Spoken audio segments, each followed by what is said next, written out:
Hello and welcome to New Frontiers on CCTV International. I'm Ji Xiaojun in Beijing. And today we'll continue the fascinating story of one of the most famous forms of traditional opera in China, Kunqu opera. Perhaps the greatest masterpiece of Kunqu opera is the Peony Pavilion, written by Tang Xianzu in the early years of the 17th century. The play explored the cultural and social environment of the time. More controversially, it reviews the author's beliefs concerning love, perfection and happiness, which were somewhat at odds with the prevailing values of the Ming Dynasty. 400 years later, another writer, Bai Xuanyong, followed the path taken by Tang Xianzu to Nanjing with the idea of creating a new version of the Peony Pavilion.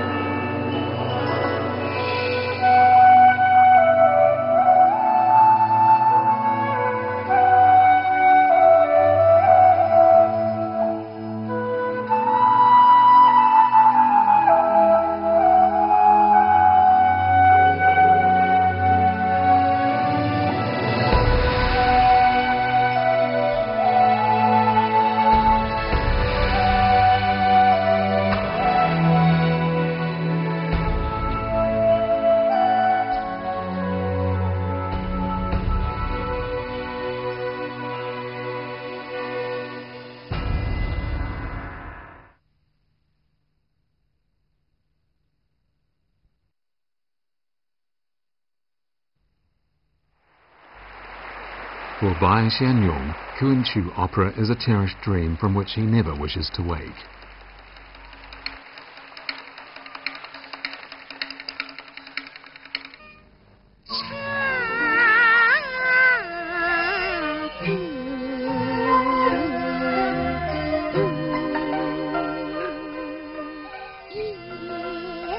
When Bai Xuanyong went to Nanjing in 1987 to watch a performance of the Peony Pavilion, he found himself captivated by lines sung by Zhang Jiqing playing the part of Du Liniang.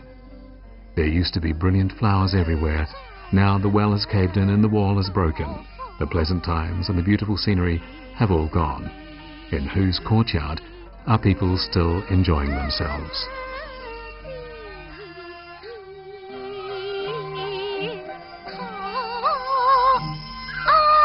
In the audience, Bai Xuanyong was mesmerized by the singing, and he felt his soul had soared into another dimension.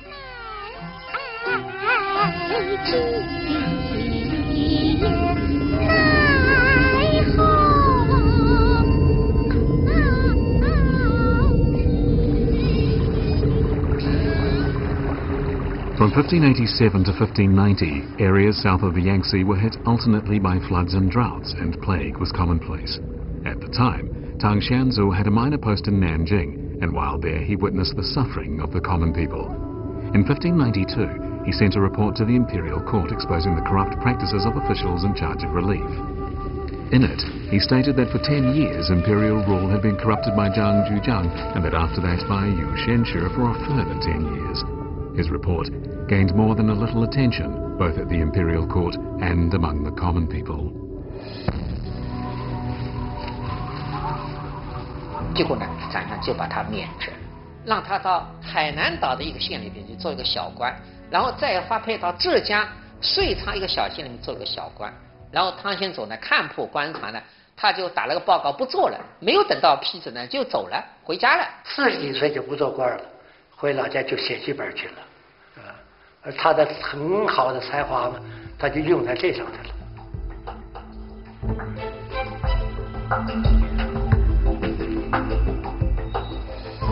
In the spring of 1598, 49-year-old Tang Xianzu returned to his hometown Linchuan to become a freelance writer.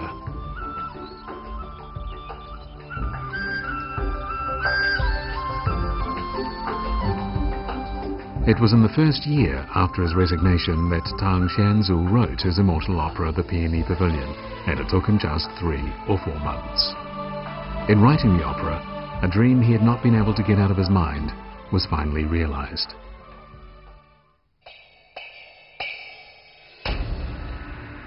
一个传奇杰作的出现，和当时的文化生态、社会环境，它都分不开的。《牡丹亭》所以能够做出来，不是说一个作家他有了文学修养，他懂音乐，他就会做出好剧本，不是的。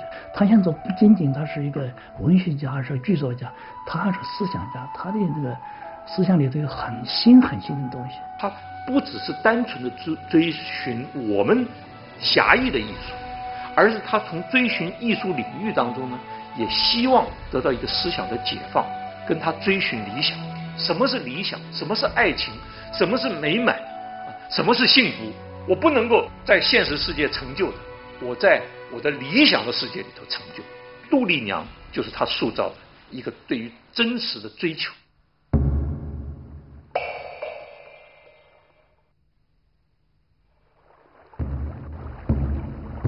The original name of the Peony Pavilion was The Story of a Revived Soul. It was adapted from a storyteller script entitled The Resurrection of Du Liniang, and it dated all the way back to the Song dynasty. Tang Xianzu made a number of revisions to the tale and, in the process, turned a simple story into a great Kunqu opera script. One day in spring, Du Liniang and her chambermaid make their way to the family garden to play. But after a while, Liniang feels tired and returns to her room for a nap. As she sleeps, she dreams that she meets a young scholar named Liu Mengmei, and that under a plum blossom tree by the Peony Pavilion, they engage in an intimate conversation.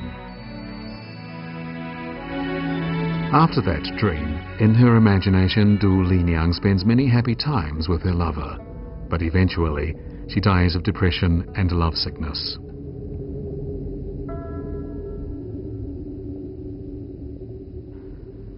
Three years later, young scholar Liu Mengmei finds a drawing in a garden and asks the girl in the drawing to leave the picture and meet with him. The girl is, of course, Du Liniang, and she steps out of the drawing and becomes wife to the man she loved in her dream when she was still alive. In this unusual yet moving story, a ghost and a man in the real world become husband and wife. 生着可以死，死可以生，死了还可以活过来。那个情如果到了一种最高的境界的话，它可以打动所有的人，可以感动天地。所以这个剧本很特别，就像白先勇先生理解的那样，是一种人情的美、精神的美、文学的美。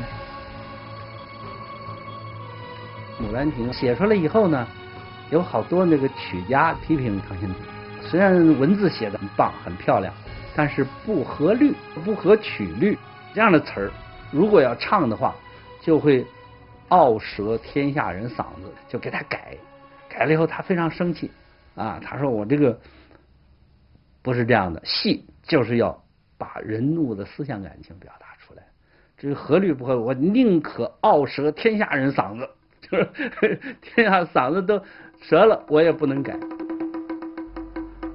Among the many voices raised in protest, the strongest came from Shen Jian, a Kunqu opera writer from the city of Suzhou who was a staunch defender of the strict rules concerning tune.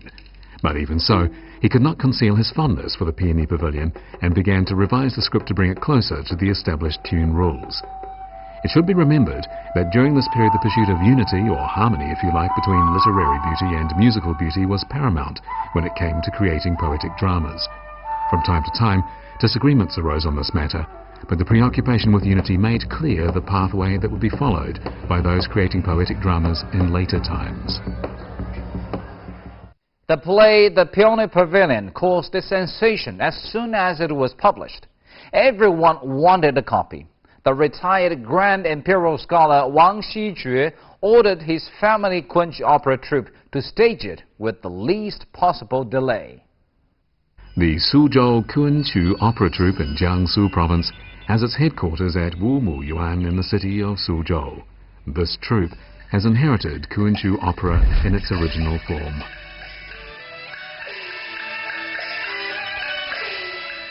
In 2002, the Suzhou Kunqu Opera Troupe carried out a bold experiment. It invited Wang Shiyu, regarded as the finest actor at playing young scholars, and Zhang Jiqing, regarded as the best actress at playing young female characters, to be its artistic directors. As well as this, it chose two young performers to play the leading roles.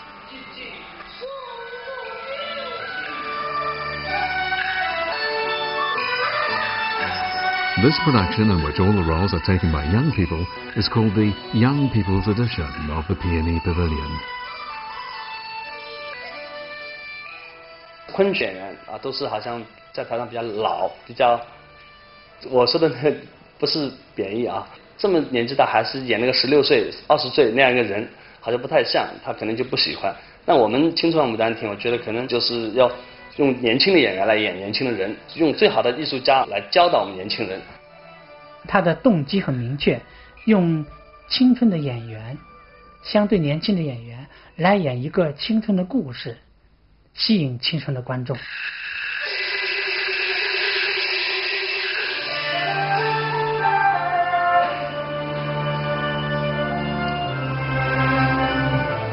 每个人对牡丹亭原著的理解都是不一样，但是他们需要找到一个答案，那就是我们在舞台上的表演。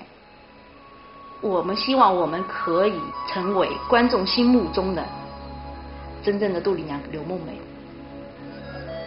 我们也会朝这个方向去努力。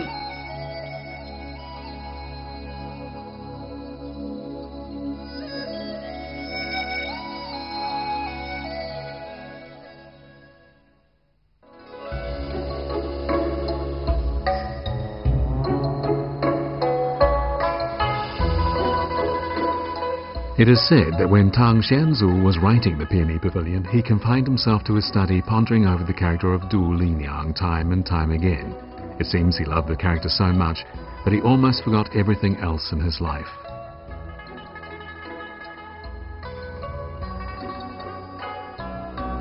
In his book On Opera, Jiao Xun, a scholar who lived in the Qing dynasty, recounts a story about Tang Xianzu that goes as follows. One day, the people in Tang Xianzu's family couldn't find him anywhere. When they finally did find him, he was beside a pile of firewood in the courtyard, crying. He told them that when he was writing the plot, he was so touched by it that it moved even him to tears.